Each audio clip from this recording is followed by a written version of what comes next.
এইভাবে একবার পুঁই শাক রান্না করে নেবেন, দেখবেন ভাতের সাথে আর অন্য কিচ্ছু লাগবে না। এই রেসিপিটা করার জন্য আমরা প্রথমে পুঁই শাকগুলোকে বেছে নিয়েছি।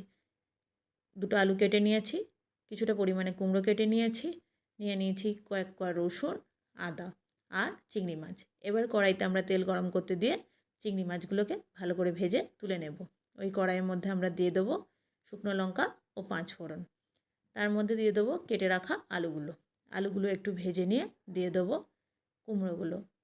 কুমড়ো, আলু একটু ভাজা করে নিয়ে তার মধ্যে আমরা নুন আর হলুদ দিয়ে দেবো।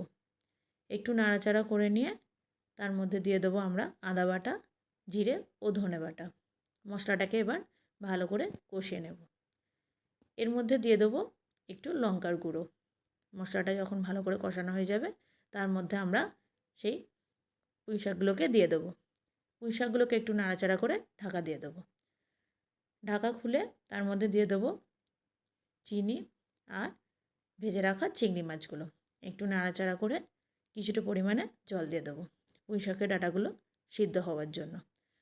ঢাকনা খুলে যখন দেখব জলটা মরে এসছে, আগে থেকে বেটে রাখা রসুনটা দিয়ে দেবো। এই রসুনের গন্ধটা দারুণ লাগে। এইভাবে ঠিক জলটা শুকিয়ে এলে নামিয়ে নেব।